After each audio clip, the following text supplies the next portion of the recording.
Yeah, what it is, what it is, what it is. You're now locked What? in with the baddest show. Sound Booth Radio 1 proudly presents to you songs that could do no wrong. Hosted by the baddest chaplain himself, Chris B. And today, our very special guest, all the way from Grand Rapids, Michigan. You can see his video, Haters, tearing it up on social media. New release today went so far to say that it might be the best video of 2016. And we still got months left now here in August. Beacon Light with Haters, the album Lit. You can pre-order it already. So if you haven't done that, make sure you go ahead and do that. Beacon Light, how goes it, good brother? Yeah. What's up, man? It goes well. Just out here in Michigan, chilling. Excited about the new video project, and I'm grateful to be on your show, man. It's good stuff. So thanks for having me. That's what it is, man. Oh, of course, man. Of course. It's a joy to, be able to break bread over these internets, man. but Yeah. first of all, man, I wanted to congratulate you, man, because I see a lot of positive review on the video, as I mentioned earlier. Haters.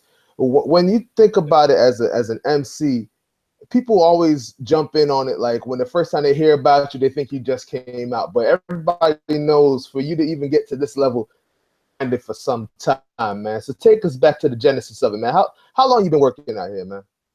Yeah, man. Well, my first album came out in 2010. Basically, like, long story short, when I was in high school, started freestyling, all that stuff, messing around, rapping with my friends. I wasn't living for the Lord.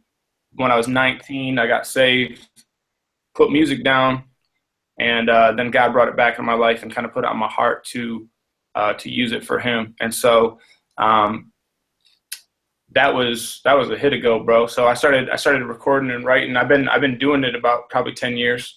Wow.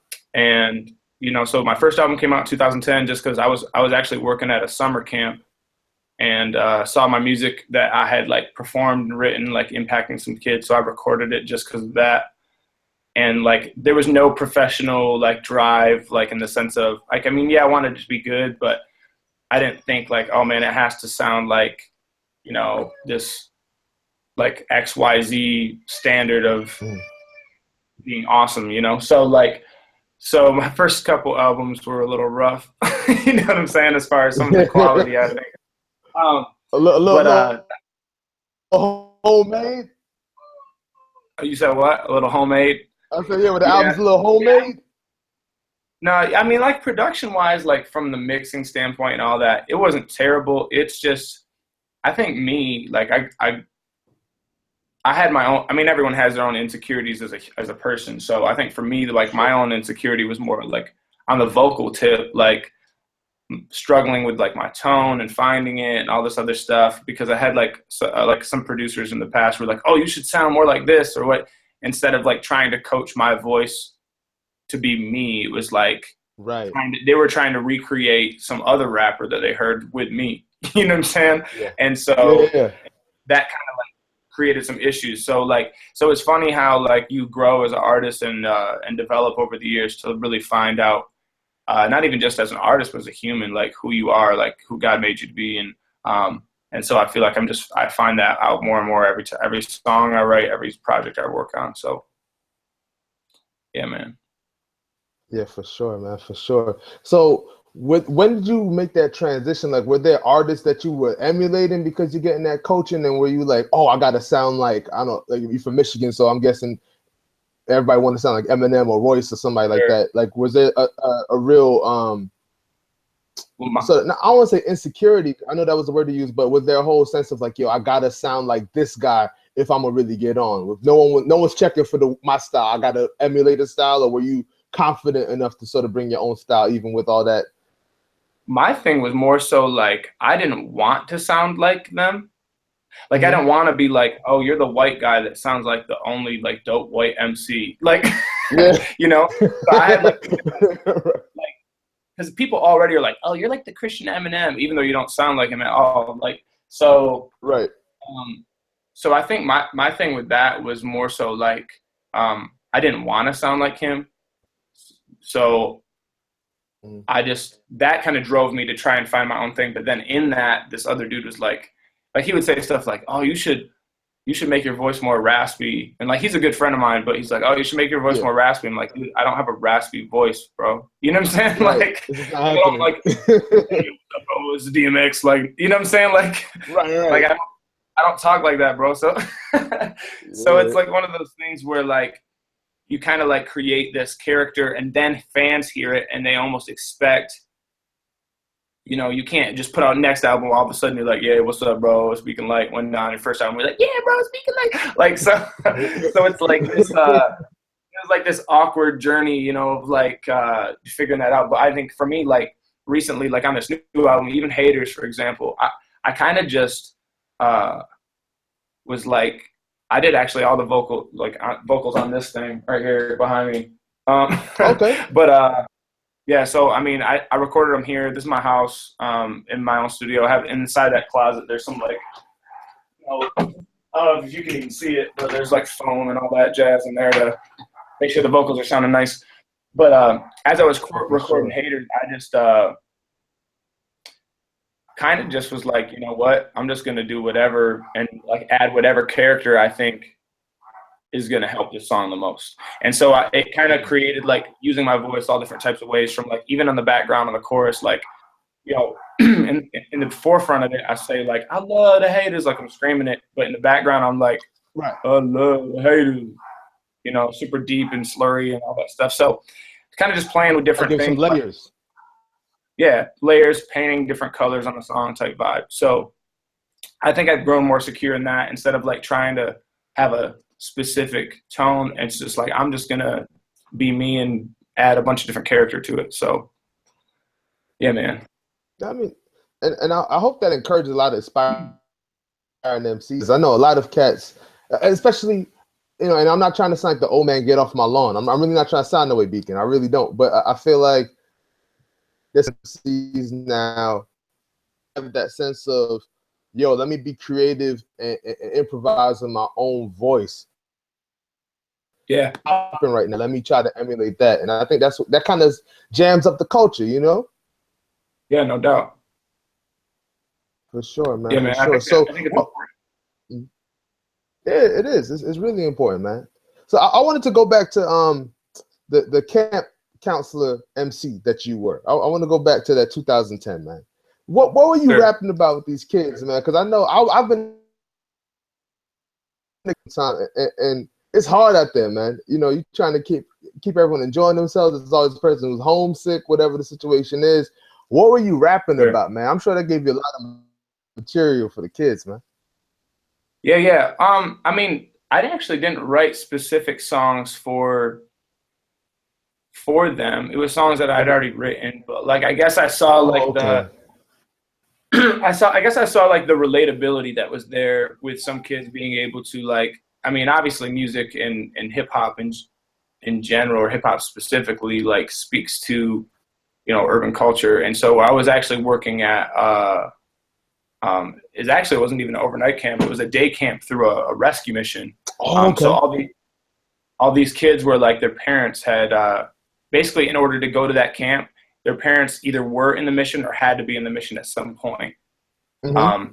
And so they had all experienced that. And so it was more so like seeing, you know, tracks talking about, I mean, my first record, like, was very, you know, gospel centered in the sense of like content, like scripture, a lot of different stuff in there.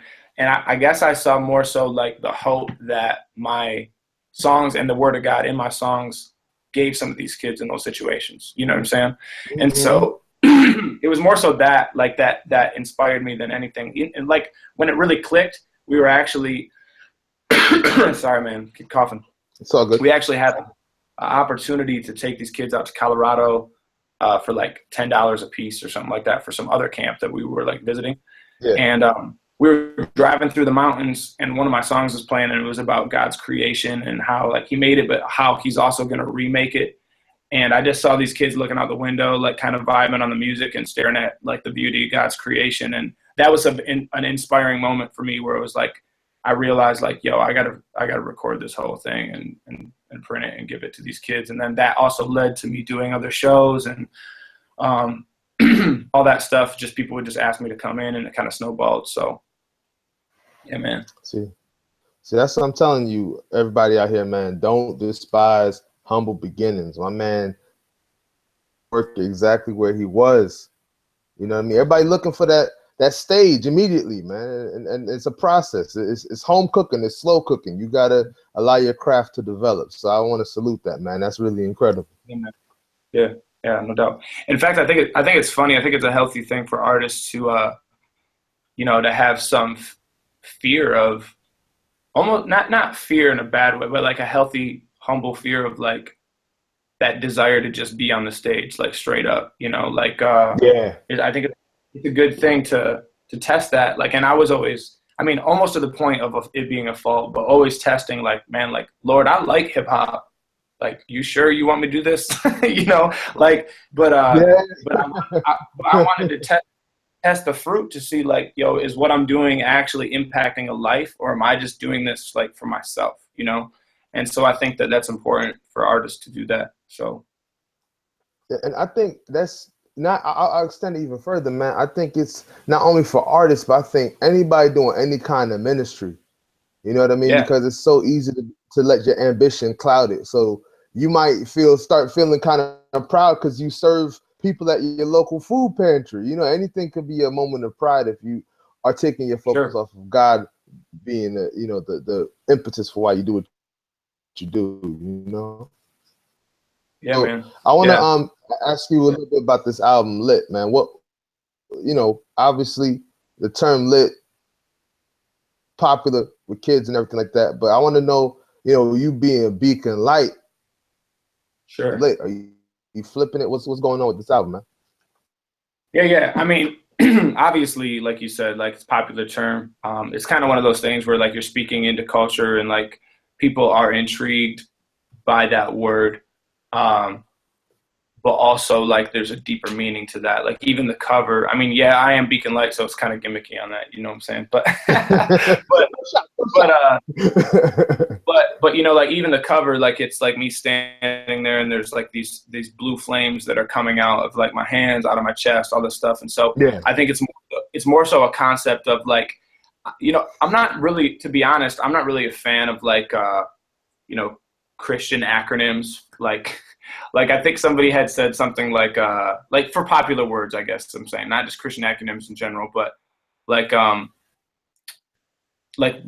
people will literally come up with like a Christian acronym for the word twerk. You know what I'm saying? Like totally working exuberantly with whatever for the kingdom or whatever, you know what I'm saying? And it's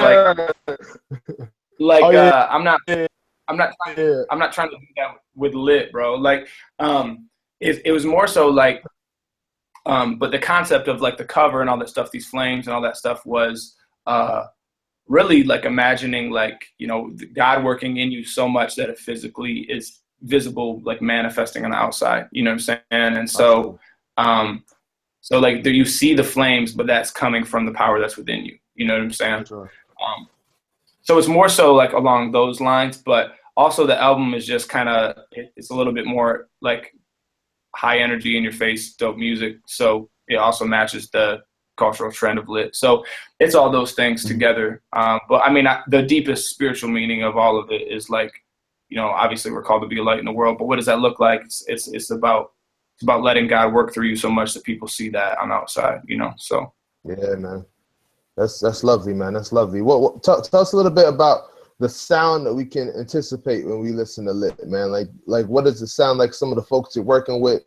I know you mentioned Dirty Rice, Atlanta-based. Dirty Rice. Yep. Yeah, man. Pretty much like it's just kind of. I would say it's the.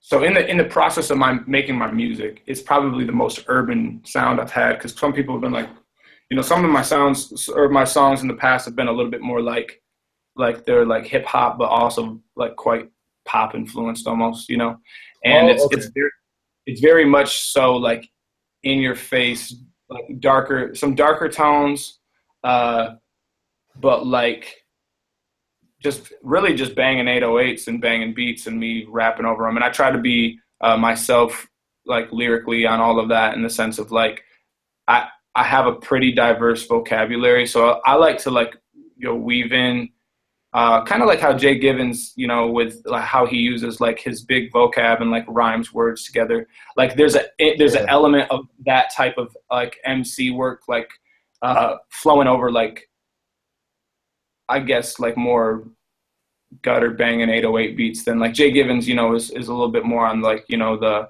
classic hip hop vibe. Right, boom bap. Mine's probably a little bit more pop culture Drake-ish sound, but I have like a completely different vocal tone. I'm not on the Drake sound as far as like my vocals and all that stuff go. But yeah, man, that's the type of vibe that it has. So I know it fully doesn't explain it, but sometimes you just gotta hear that. Yeah, it gives you a picture. So I'll listen to it, not expecting to hear Controller, the saved version of Controller. I'm glad. No, not like that, bro. No. Not at all. So I dig that, man. I dig that. Yeah. So when can we get the album, man? Like I know we can pre-order it, but when can we? Is it physical copy? Is it digital download? Streaming it? What we doing? Yeah, I mean, obviously you can pre-order it, iTunes, Google Play, Amazon, all that stuff. But yeah, it's mostly digital download right now. Like I actually I have the physical CDs coming in pretty soon, and then we'll have an online store for all that stuff. But that's not up right now. But the online store will be available on beaconlightmusic.com. That's my website. So if people want to get physical, they can just order them from that store. But yeah, man, it's digital download streams. It'll be on Apple Music, pretty much every major outlet, Spotify, all that stuff. So that's exciting, man. That's exciting. Do you think you could give us a little slice? Like I ain't talking about like a whole. Just give us a little taste of what we can expect. A little snippet. Like to rap something, you're saying? Oh, what's up? Huh? You said like to rap something? I was thinking. Oh yeah, little verse, little rap. Yeah, man. Just flex a couple bars for us. Man. I hope this internet connection will hold up here, so the audio is clear. But hey man, I'm MJ in that clutch mode. Trigger finger gon' unload when I shoot that truth from the boot. Quote Paul when I pierce your mind. Gun show that 66 gon' lift you quick. These scripts are sick and my coach legit. He the Lord of the Rings plus King James. That trifecta gave me game quick. I'm a white mamba with the light shining on a nice diamond. Got the rock driving and behind the line. I'm not silent. Those shots flying. Heard cop sirens call 911 and the SWAT team on fire. And I got dreams. My shots hot. Got nets wet when it swish in like steam. I'm rising above all these haters only because I'm a Gotti the greatest. MJ the faders, moonwalk the craters, king of the kings, he the Christ, he the made us. I'm bringing the cross, crossing you over, you clearly are lost. Old school AI with it, don't chase that green, no Draymond with it, you'll fall. Yeah, I'ma hit him with that Curry, cook him in the game. Kobe with the closer, Jordan in the lane. We cross them over till they recognize the king and they know that MVP rose from that grave. It's game time. Woo. Anyway, hey, yo, I didn't even that was White Mamba. Thanks. I'm a White Mamba. Fire right there. White Mamba. That one, that's a verse from Game Time. It features Dre Murray. So. Oh, okay. Yeah, I know. So I know he's a basketball fanatic as well, man. That's pretty dope. Yeah, I like that. So yeah, he is. I'm definitely excited to hear the music. Oh, go ahead, bro. Say again now. Oh, I just said I think he hooped in college. I played small college too. I actually played basketball with him at Flavor Fest. So when I thought about that Game Time song, I thought about getting him on there a little bit. So jumped on, bro. We're good. That's what's up. Hey man, if you ever get a chance to come to Brooklyn, man, we play ball with our youth ministry in Crown Heights, man. Come through. I would love to, man. City, man. Yeah, man. For sure. We'll chat more off air, man. But good people. Please support this brother, man. Beacon Light out here doing work, man. This album lit. It's gonna be lit. There's no other way to put it, yo. It's gonna be amazing. So, y'all know what it is. Songs that can do no wrong. Beacon Light. It's a joy and a pleasure, brother. Yeah, man. You too, bro. Thanks for having me. Absolute. And before I let you go, man, can I get you to do a drop real quick for the station, man? Just saying your name and saying you're listening to Songs That Could Do No Wrong, hosted by the Baddest Chaplain. By the Baddest Chaplain? All right, so you're listening to Songs That Could Do No Wrong, hosted by the Baddest Chaplain. All right. Hey, yo, what's up? This is Beacon Light, and you. All right, sorry. Hey, yo, what's up? This is Beacon Light, and you are now listening to Songs That Could Do No Wrong, hosted by the Baddest Chaplain. Is that good? Perfect, man. Thank you. Yeah, that was good. That was good. I just let it pause. I didn't know it was going to log at the end. I didn't want to mess it up, but it was good. It was good. Baddest Chaplain. Woo! Yeah. Exactly. But yeah, man, that's good stuff.